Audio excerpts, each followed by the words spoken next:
Hello, আসসালামু আলাইকুম। আহ, আমি এখন যেখানে আছি এটাকে ঢাকার একটা খোলামেলা জায়গা বলা যায়, একটা সুন্দর প্রাকৃতিক মনোরম দৃশ্যের জায়গাও বলা যায়। সূর্যাস্তের সময় এটাকে সবাই চেনেন, যদিও এটাকে কম বেশি সবাই এই জায়গাটাকে চিনেন।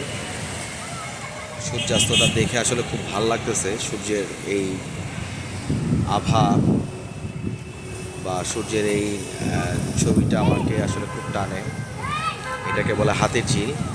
এই ঝিলে সূর্যের অস্ত যাওয়ার যে আলোর যে প্রতিফলন, এটা দেখে খুব ভালো লাগছে।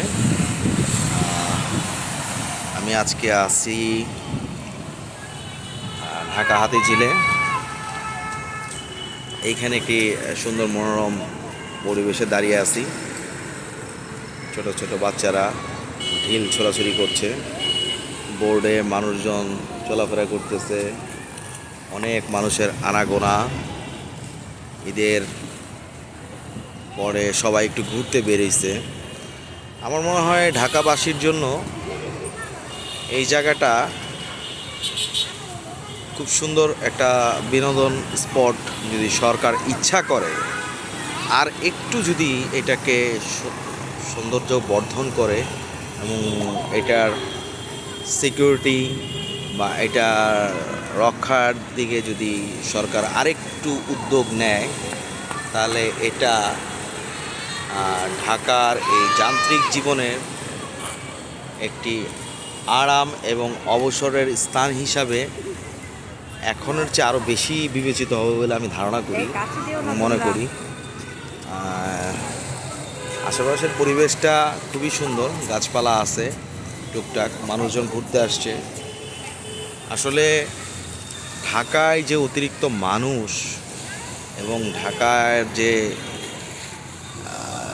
বিল্ডিং, এই যান্ত্রিক জীবনে হাতির ঝিল একটি গুরুত্বপূর্ণ ভূমিকা রাখছে মানুষের বিনোদন এবং মানুষের আস্থার, বিনোদনের আস্থার একটা জায়গা হিসাবে। এই যে ব্লেডগুলো দেখছেন, এগুলো অনেক জায়গায় আছে। এগুলো দিয়ে হাতির ঝিলের যে বর্জ্য, অর্থাৎ আমরা বাঙালি যারা যেখানে সেখানে ময়লা ফালাই, এই হাতির ঝিল আসলে যে আমরা ময়লা আবর্জনা ফালাই, এই মেশিনগুলোর দ্বারাই এগুলো পরিষ্কার করা হয়।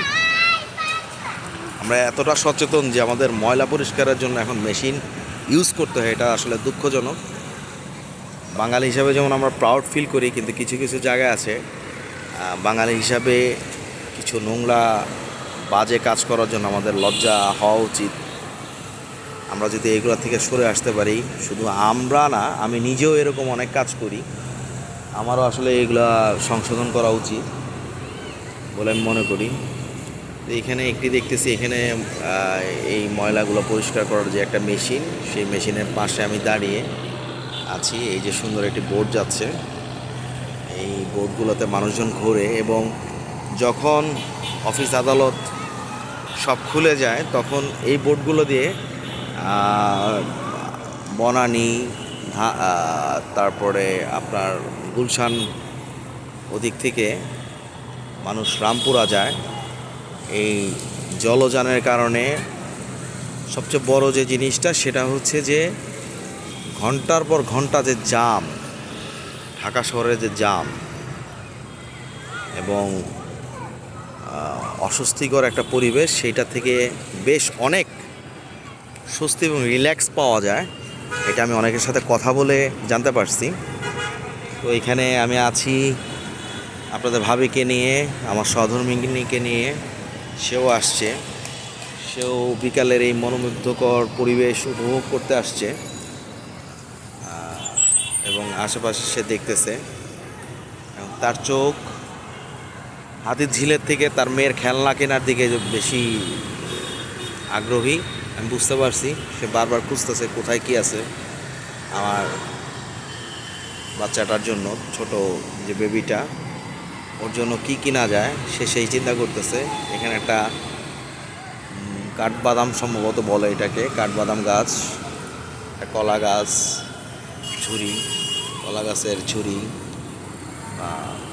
আছে, আরও কিছু গাছ আছে, কাঁঠাল গাছ আছে ছোট একটা, এরকম অনেক গাছ আছে। মানুষ আসছে প্রচুর, ঘুরতেছে, এবং লেকের পাশ দিয়ে হাঁটার জন্য খুব সুন্দর ব্যবস্থা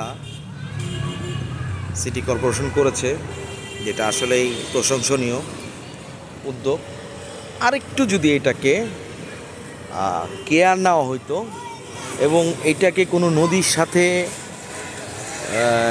যদিও আমরা গুগলে দেখি যে এটা রামপুরা খালের সাথে কানেক্টেড, কিন্তু রামপুরা খালই বা কতটুকু কানেক্টেড সেটাও একটা বিষয় আছে। যদি খাল বা এরকম আরও 2-3টা খালের সাথে বা চ্যানেলের সাথে এটা যদি কানেক্ট করে দেওয়া যেতে পারতো, তাহলে মনে হয় এটার পানি আরও পরিষ্কার থাকতো।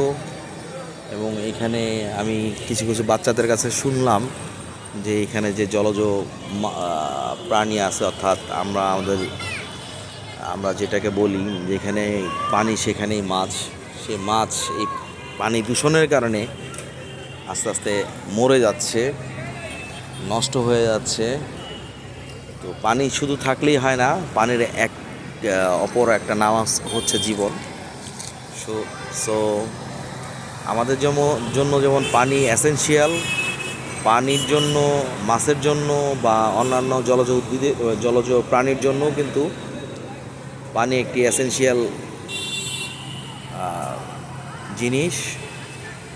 সেই দৃষ্টিকোণ থেকে বলা যায় যে সম্পদ আমাদের, রক্ষা আমাদেরই করতে হবে, এটার কোনো বিকল্প নাই। কিন্তু তার আগে আমাদেরকে হতে হবে সচেতন। একটি সুন্দর সূর্যাস্তের ছবি দেখা যাচ্ছে, একটি বিল্ডিংয়ের পিছন দিয়ে এই সূর্যাস্তটা হচ্ছে। হাতিঝিলে আসলে যান্ত্রিক জীবনে এই জিনিসগুলোই আসলে ঢাকায় যারা ঈদের ছুটিতে থাকে তাদেরকে এই জিনিসগুলোই হয়তো বা টানে। তারা এইসব কারণেই হয়তো বা যারা বাড়িতে যেতে পারে না বা যাওয়ার সুযোগ হয় না, বা যারা ঢাকা বা ঢাকার আশেপাশে যারা থাকেন, তারা এইসব জিনিস উপভোগ করার জন্যে আসলে এই জায়গাগুলোতে ছুটে আসেন। তো সরকারের কাছে আমার আসলে আবদার বা আবেদন, ওনারা যদি আরেকটু এই ঝিলটার দিকে নজর দিতেন, তাহলে এই ঝিলটা আরও খুব ভালো একটা এনভায়রনমেন্ট, এটা আসলে অনেক ভালো একটা এনভায়রনমেন্ট ডিজার্ভ করে। আরেকটু ভালো এনভায়রনমেন্ট সরকার ইচ্ছা করলে পারে।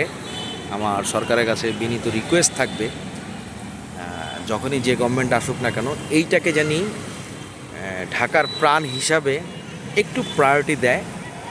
আমরাও জানি, আর ঢাকা এবং আশেপাশের সমস্ত বাংলাদেশের সমস্ত জনগণের কথা তো বলা যাবে না, ঢাকার জনগণের কাছেও আমার রিকোয়েস্ট, আপনারা এখানে ময়লা আবর্জনা ফেলবেন না।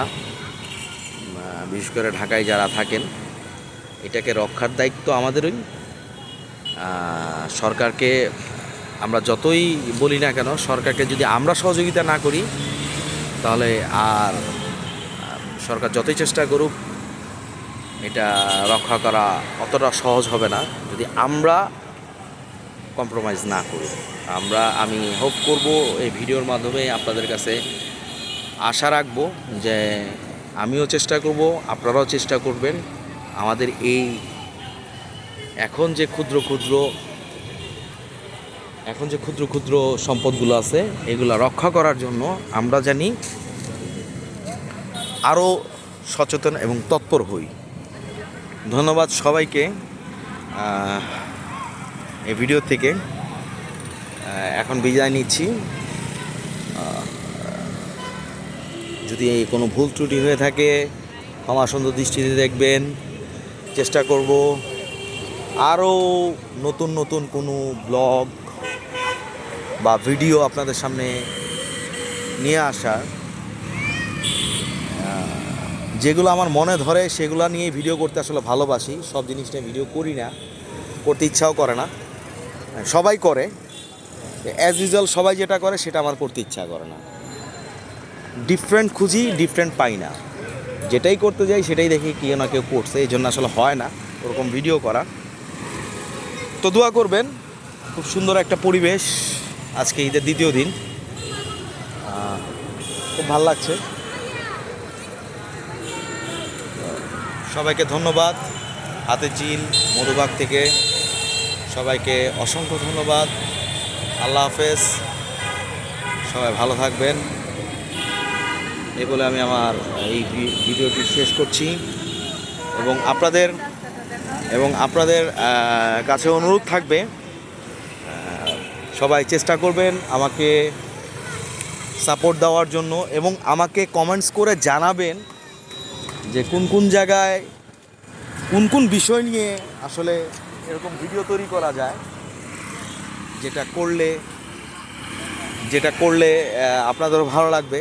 জানি না আমি কতটুকু গুছায় আপনাদের সাথে কথা বলতে পারি, আপনাদের সামনে প্রেজেন্ট করতে পারি আমি জানি না। যদিও আমি প্রফেশনাল না, আমি অনেক আগেই বলছি আমি প্রফেশনাল না, আমি নন প্রফেশনাল একজন মানুষ। আমি আসলে শখের বশে এগুলা করি। তো আমি আসলে শিখতেছি এবং আমি শিখতে চাই এবং আমি জানতে চাই আপনাদের কাছ থেকে যে কোন কোন জায়গা নিয়ে, কোন কোন লোকেশন নিয়ে বা কোন কোন বিষয় নিয়ে ব্লগ করলে বা ভিডিও করলে ভাল লাগবে। আপনাদের ওই কমেন্টসগুলো আমাকে ওই সব জায়গায় যাওয়ার অনুপ্রেরণা যোগাবে এবং ওগুলার উপর বেস করে আমি চেষ্টা করব ব্লগ তৈরি করার। আমি যতটুকু জানি এই হাতের ঝিলের ইতিহাস হচ্ছে মোগল আমলে, সম্ভবত বাংলাদেশের যিনি সুবেদার ছিলেন শায়েস্তা খান, ওনার সময় এই হাতির ঝিলের প্রতিষ্ঠা হয়, হাতির ঝিলটা তৈরি করা হয়। হাতির পুল যেখান দিয়ে তখন মোগল আমলের হাতিরা মানে যে হাতিরা ছিল যুদ্ধের জন্য যে হাতি রাখা হতো, সেই হাতিদের গোছল, পানি সরবরাহ, এইসব কারণে নানাবিধ কারণে এই ঝিলটা খনন করা হয়েছিল। এইটুকু আমার কাছে একটা ছোট্ট ইতিহাস আছে, ভুল হলে মাফ করে দেবেন, আমি সঠিক জানি না। আমি যতটুকু শুনছি যে হাতির ঝিলের উৎপত্তিটা আসলে এইভাবেই হয়। সুবেদার শায়েস্তা খান এই হাতির ঝিল খনন করেন এবং এইখানে হাতিদের, মোগল আমলের হাতিদের গোসল করানোর জন্য নিয়ে আসা হইতো। এইটুকু আমার কাছে তথ্য আছে, ভুল হতে পারে। যদি কারো কাছে কোনো সঠিক তথ্য থাকে সেটাও জানাবেন, আমারও জানার দরকার আছে। তো ধন্যবাদ সবাইকে। এই বলে আমি আমার এই ছোট্ট ভিডিওটি সমাপ্ত করতেছি। ধন্যবাদ সবাইকে। আল্লাহ হাফেজ, আসসালামু আলাইকুম।